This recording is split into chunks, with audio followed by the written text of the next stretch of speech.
Rääkides vananemisest, et mis on sinu arvates täna üks suurimaid valesid või müüte või vale arusaamasid või moonutatud arusaamasid, tõdesid, mis vananemise kohta tegelikult räägitakse? Noh, võib-olla ongi see, et vananemine on nagu paratamatu, kuigi noh, järjest enam me kuuleme seda, et vananemine on nii-öelda ravitav, et siis Mhm. tekibki küsimus, et kas see on haigus või see ei ole haigus. Et täna, kus me teame tegelikult neid põhjuseid, miks inimene vananeb, siis väga paljusid neid põhjuseid me tegelikkuses saame mingil määral ikkagi kas ravida või pidurdada. Kas äkki peaks üldse selgitama, mis see vananemine sinu arvates tähendab, et see on lai mõiste, Mhm. mida me tegelikult mõõdame praegusel Mhm. hetkel siis? No ütleme, niisugune kõige niisugusem tavapärasem nii-öelda lähenemine, millest täna teaduspõhiselt räägitakse, on siis selline nii-öelda 12 hallmarks of aging, sest see on selline nii-öelda hetkeseisuga 12 nii-öelda põhipõhjust, mis meie keha vananemist siis tekitab raku tasandil. Ja neid oli alles mõni hetk tagasi oli 9, neid tuleb järjest juurde, võib-olla mõne aasta pärast on neid juba 20 või rohkem. Et sellepärast, noh, kui me teame, mis seda põhjustab, siis me saame seda ka nii-öelda ravida, eks ole.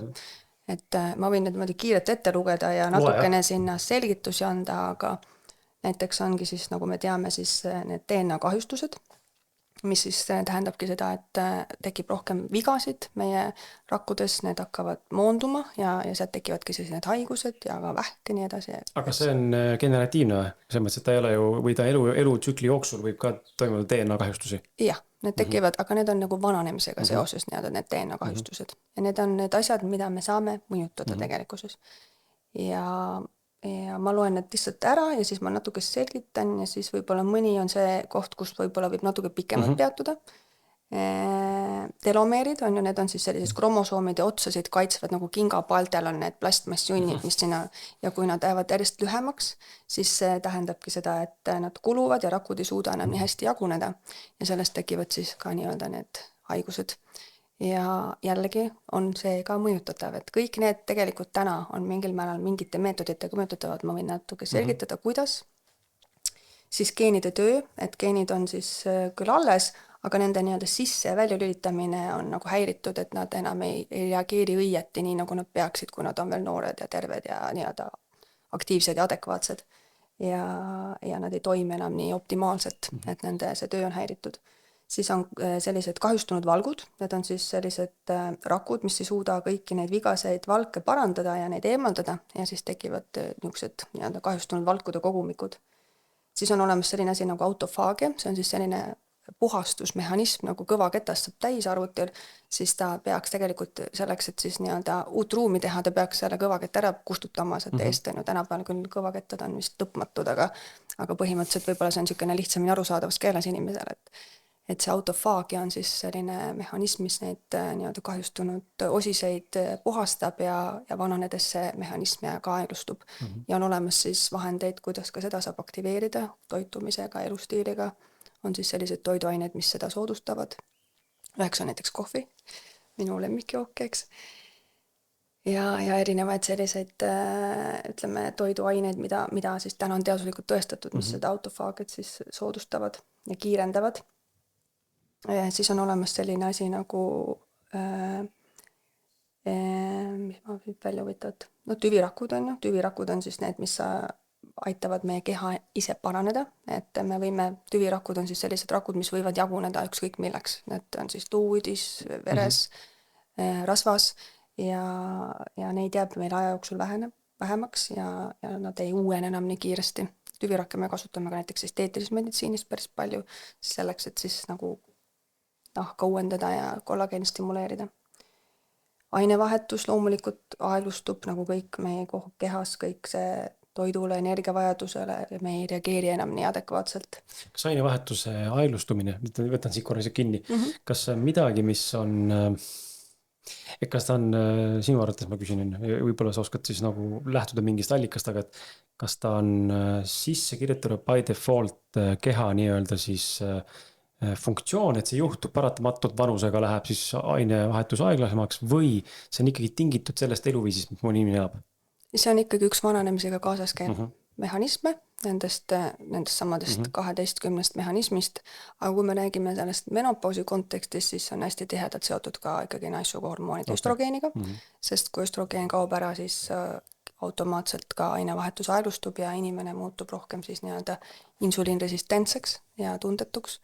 Ja selles suhtes see on seotud mingil määral sellise nii-öelda hormonaalse taustaga, aga pigem on seegi jällegi üks vananemisega kaasnevaid faktorid jällegi, mis ei tähenda, et me ei saaks seda mõjutada. Aga see on jah, pigem selline vananemisprotsess kui selline. Aga meestel aeglustab samamoodi, aga nendel on ka östrogeeniga või testosterooniga seotud või mingi muu asjaga või?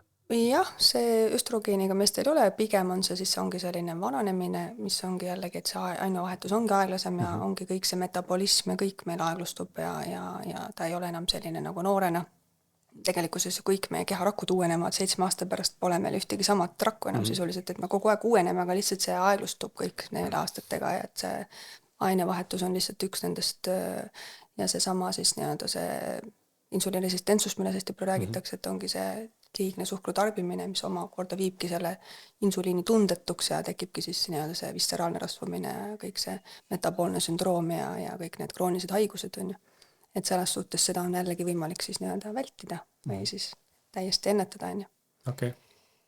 Ja siis need sellised vanad rakud siis hakkavad kogunema ja lõpetavad siis töö, aga nad ei kao ära ja nad võivadki siis selle võrra tekitada siis selliseid kroonilisi põletikke. Krooniline põletik on siis üks ka peamise vananemise nii-öelda tänapäevaseid teaduslikke põhjendusi ehk see inflammaging ja üheks selleks põhjuseks on ka siis kindlasti suhkur, mis siis omakorda siis soodustab sellise kroonilise põletiku teket, et need on need, ütleme, niisugused peamised asjad, mida me täna teame ja mida me saame siis tegelikkuses nagu ravida teadlikult või siis vältida, on ju. Valge suhkur, või me räägime üleüldse suhkrutest nii vedela kujul kui ka igasugune suhkur, jah. Ja nii, mis siin veel rakkude omavaheline suhtlus halveneb, et nad küll on olemas, aga nad ei omavahel enam ei kommunikeeru nii hästi.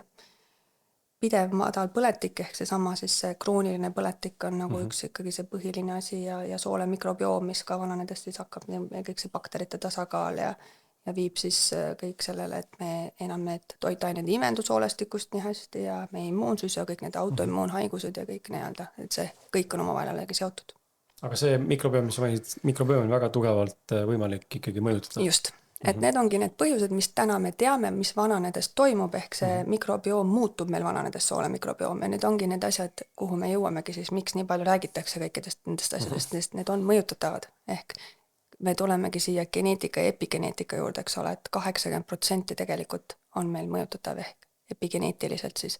Meil võib olla küll ette antud, näiteks minu vanaemal oli 2. tüübi diabeet, see tähendab, et seal on hästi tugev geneetiline seos, aga täna mina kui ma olen normaalkaalus, toitun normaalselt, see tähendab, et ma üldse suhkrut ei tarbi, aga ma ikkagi tarbin seda mõõdukalt ja ei lase tekkida endal sellist nii-öelda visceraalset rasva ehk kõhurasva, siis tõenäoliselt mul seda 2. tüübi diabeeti ei teki.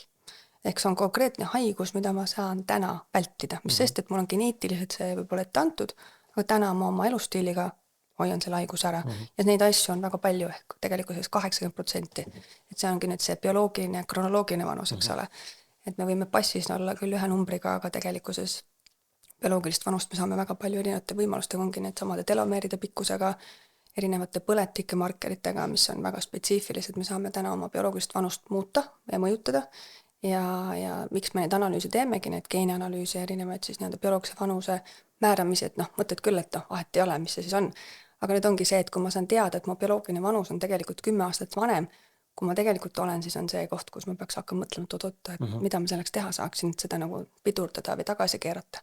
Kui lihtne seda on nüüd tagasi tagasi pöörata, pigem pidurdada sellisel juhul? No näiteks vaadata need biohackereid, siis on võimalik, et tegelikkuses need on need asjad, mida me saame täna mõõta, ütleme mingite testide abil, aga glükatsioontestid ja ütleme, ongi need telomeeride testid, aga tegelikkuses need on ikkagi väga kaudsed meetodid, on ju, et tegelikult pigem ongi see võib-olla inimese selline enesetunne ja kõikide nii-öelda muude faktorite jälgimine tähtsam võib-olla kui ainult selle ühe analüüsist. Geenitest on mõttekas teha üks kord elus, see nagu väga ei muutu, see geenibaas on sul samasugune ükskõik, mida sa teed, on ju. Aga nüüd ongi see teadmine, kui sa tead, et sul on mingi risk mingiks asjaks, siis sa tead oma elustiili korrigeerida selleks, et siis seda mitte lasta tekkida selle haigusel. Kas sina pakud ka neid, rääkisime sellest bioloogilise vanuse testist, kas sinu ja me teeme ka DNA teste, me teeme siis ütleme akne testi, me saamegi määrata, et mis on selle akne põhjus, samamoodi näiteks juuste hõrenemine, et kas ta on androgeenne alopeetsia, on see mingisugune telogeenum effluvium, mis on selline pigem selline stressi tagajärjel tekkiv, sellest sõltub natukene ka see ravi. Samamoodi siis ongi bioloogilist vanust, et neid teste on palju erinevaid, et selles suhtes need on võimalik teha ja nende põhjal siis tegelikkuses me koostame siis sellise ravi protokolli, mis siis apteegi poolt on siis nii-öelda sellele inimesele spetsiaalselt siis kokku segatud, et kahjuks Eesti apteegid, ütleme, kui me jõuame ka selle hormoonasendusravini, et nad ei tee meil tänaseid segusid, mida me tahaksime, et ka bioidentsed hormoone nad ei ole valmis võimelised kokku segama, et me tellime Lätis siis selle retsepti põhjal selle ravi sellele inimesele konkreetselt, mida ta saab siis hakata siis oma selle geenitesti põhjal siis tarbima. Keegi nüüd tunneb huvi ja tekib nagu tõesti suur huvi ja tahab nüüd minna tegema testi. Mis sul see kliiniku leht oli? Mul on siis mlilukliinik.ee, et seal on, meil on see longevity on siis nagu eraldi nii-öelda väike harukene seal, ütleme selle esteetika alla, aga seal on ka need geenitestid, et see on selline hästi väike haru, aga see on lihtsalt võimalus inimestele, kes tunnevad, et tahavad natuke süvitsi minna või tekib teinekord selline mõttekoht, et kuidas selle raviga edasi minna, et on kõike nagu proovitud ja siis tegelikkuses saad teada, et vau, see põhjus on hoopis kuskil mujal. Nii, ma segasin vahele, kas meil sai 12 ette? Jaa, need on olemas ja ütleme nii, et nüüd ongi see, et kui me teame neid protsesside põhjuseid, siis me saamegi need aeglustada, et see ongi selle asja mõte, miks me peame teadma, esiteks, miks see vananemine tekib meie kehas ja nüüd ongi see, et mis me saame siis selleks teha, et seda protsessi siis pidurdada ja püsida siis tervelt ja elada ka siis kauem, et see ongi needsamad, see elustiil ja kõik see, millest me täna iga päev räägime, et see ongi tegelikult see ja tegelikult seal ei olegi midagi tohutut imerovimit täna veel ei ole, et on küll täna arvatud, et me suudame elada ühel hetkel lõputult. Professor Sinclair on väga selline jutukas, kes siin igal pool podcastides võtab sõna, et küsimus on ainult, millal me sinna jõuame, et küsimus ei ole selles, kas me jõuame. Et täna on teada, et ühel hetkel me sinna jõuame, aga nüüd ongi see, et kõik need muud asjad, igast AID ja asjad tulevad seal vahel, et seda me ei tea, mis tulevik toob. Aga mis sa ise arvad, mis see tähendab? Kas see tähendab seda lihtsalt, see peab olema ju ikkagi enhance'itud inimkeha, nii-öelda võimendatud kuidagi mis iganes siis kas aparatuuril või siis mingitel, mitte toidulisandid enam, aga mis see muutuma peab, et me oleksime siis surematud, me ei hakka keha vahetama või siis tõesti süstitakse teadus kuskil ümber või mis sinu ettekujutus sellest olla võiks? See on nii ulme teema. Hüpoteetiline ulmu teemaga, et mis sa röögime 100 aastat hiljem või 50 aastat hiljem, et mis moodi surematud välja võiks näha? Ütleme nii, et ma tõuan sinna juurte juurde tagasi, et võib-olla nagu kui me räägime ka biohäkkimisest, et hästi palju on igasuguseid seadmeid ja vidinaid ja kõik võimalikku vagust närvistimulatsiooni aparaate, ma olen käinud nendes biohacking summititel on ju, saalid, tohutud saalid täis, kõik võimalikke vidinaid ja seadmeid on ju, mis teevad tegelikult täpselt selle sama töö, kui sa lähed lihtsalt metsa jalutad ja oled loodusega ühenduses.